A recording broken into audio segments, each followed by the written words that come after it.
Bonjour, moi c'est Alexandra, maman d'un petit garçon atteint de diabète de type 1.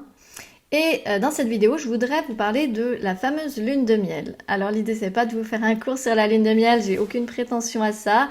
C'est simplement vous partager le fruit de toutes mes lectures, mes recherches sur les études de cas qui existent dans le monde, les papiers de recherche, etc.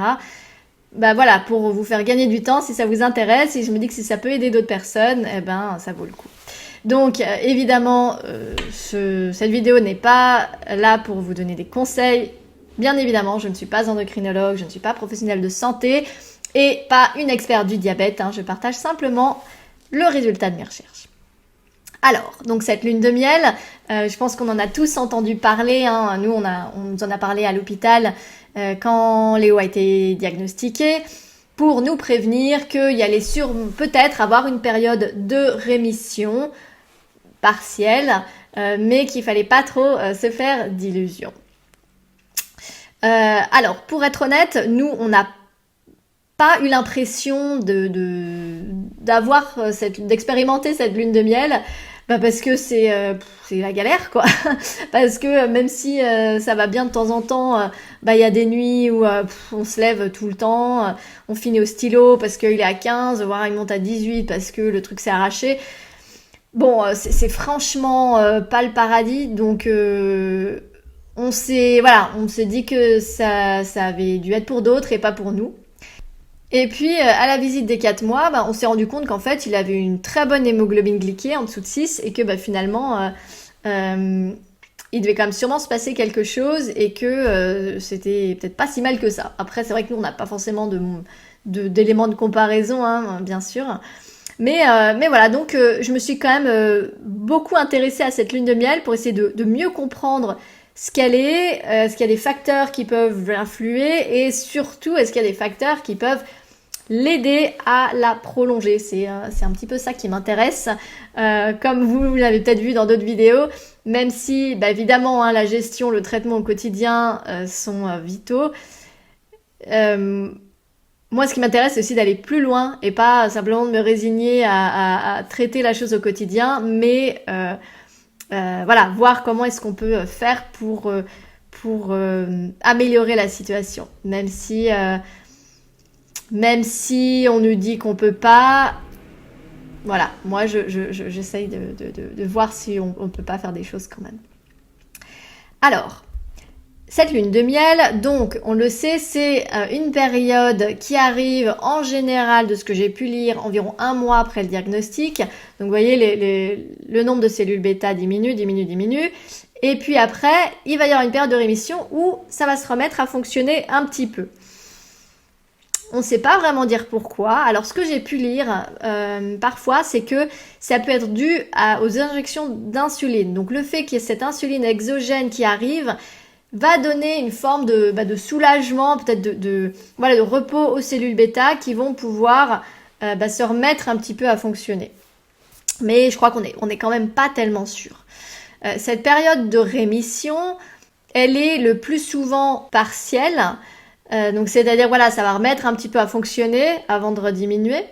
Mais en fait, elle peut aussi être totale. C'est-à-dire qu'il y a quand même des cas où on n'a même plus besoin d'insuline. Donc bon, malheureusement, c'est très rare et c'est plus courant chez les adultes, encore une fois de ce que j'ai lu.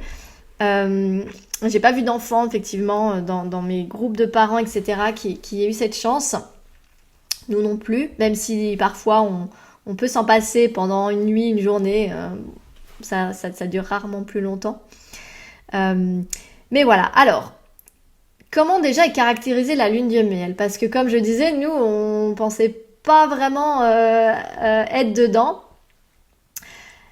J'ai l'impression qu'il n'y a pas vraiment de facteurs, de critères officiels. C'est-à-dire que j'ai lu des études où on prenait 150 enfants, etc. pour voir justement quels étaient les critères qui pouvaient influencer sur la durée, sur l'importance de la lune de miel. Et souvent, elle est pas définie toujours de la même façon. Il y a quand même 2 critères, c'est-à-dire 2 paramètres qui sont pris en compte. C'est le taux d'hémoglobine glyquée et la quantité d'insuline qui est donnée par jour. Donc ce que j'ai pu voir quand même, c'est que l'hémoglobine glyquée, on va la considérer comme enfin, on va considérer être en lune de miel quand elle est inférieure à 6 ou parfois à 7 en fonction des études, reliée à une insuline qui n'est pas très élevée. Donc là, on va prendre comme critère un seuil de 0,5 unités par kilo par jour. Ça, c'est ce que j'ai vu le plus.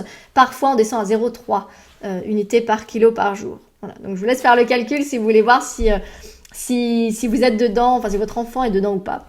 Ce que j'ai pu lire, c'est qu'elle touche que 50% des enfants et que bah voilà, c'est souvent des rémissions partielles.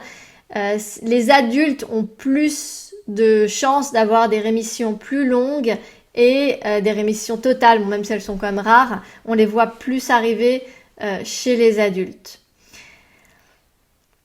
La durée aussi moyenne, elle est chez les enfants d'environ 6-7 mois, avec évidemment des marges, mais c'est un petit peu ce qui ressort.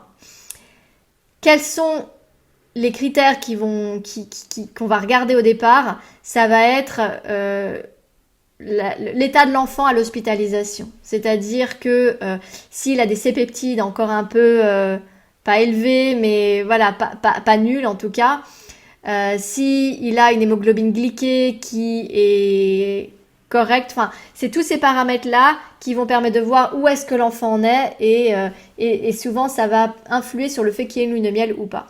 Ça, c'est ce que j'ai pu lire. Après, je vous avoue que dans notre cas, on avait une hémoglobine glyquée à l'arrivée qui était très élevée, hein, elle était au-delà de 10. Il y avait quasiment ces peptides, ils étaient presque à 0. Donc on n'était franchement pas dans une super situation. Et malgré tout, là, on a encore une hémoglobine glyquée très très bonne. Donc, je pense que c'est pas des sciences exactes non plus. Hein. Alors, maintenant, surtout, comment est-ce qu'on peut l'influencer? Moi, c'est ce que j'ai essayé de comprendre. Même si c'est temporaire, bah, c'est quand même toujours ça de gagner. Hein. Je pense qu'on va pas se le cacher. Chaque nuit qu'on peut passer sans avoir à se lever, c'est franchement toujours ça de prix. La première chose que j'ai pu lire, c'est la réduction des hydrates de carbone. Et en fait, finalement, ce qu'on voit, c'est que plus on va réduire les glucides, plus on va réduire un petit peu cette pression sur le métabolisme. Voilà, ce qui fait du sens. Après, c'est vrai que nous, on nous l'a surtout pas conseillé parce qu'il y a quand même toujours cette crainte d'impacter la croissance de l'enfant s'il n'est pas bien nourri. Après, voilà, il y a beaucoup de débats à ce sujet. Je sais que voilà, nous, on nous a dit de faire très attention à ça. Après, ce qu'on a choisi de faire, c'est chez nous de réduire, mais évidemment de compenser. C'est-à-dire plutôt qu'une assiette de pâtes, on va réduire largement les pâtes et on va mettre de la viande, des légumes, des crudités, etc. Voilà, donc au final, il grandit très bien et puis il est clairement pas mal nourri ou sous-nourri. Mais voilà, en tout cas, c'est une première chose que j'ai pu lire. C'est que donc réduire ces hydrates de carbone, ça va quand même préserver les cellules bêta.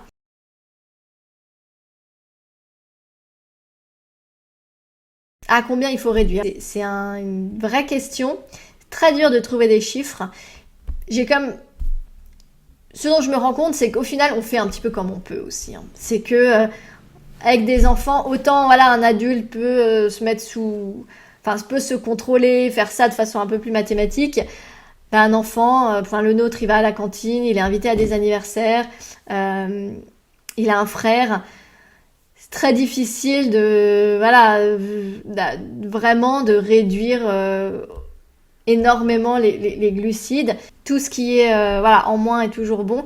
Ce que j'ai lu dans certaines études, c'était le seuil de 25 grammes. Ils s'étaient rendu compte qu'à partir du moment où chaque repas, pas par jour, hein, après sinon on arrive dans des régimes cétogènes, c'est encore un autre sujet, mais chaque repas qui était, ou collation, qui était inférieur à 25 grammes de glucides, en privilégiant des glucides lents plutôt que des sucres rapides, on arrivait à mieux contrôler évidemment la glycémie, bon ça c'est une évidence, et puis prolonger cet état de grâce un petit peu.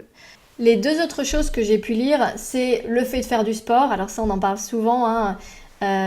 On contrôle toujours mieux sa glycémie quand on a une activité physique, et on a montré aussi que faire une activité physique régulière, ça aidait également à prolonger la lune de miel quand on avait encore des cellules bêta.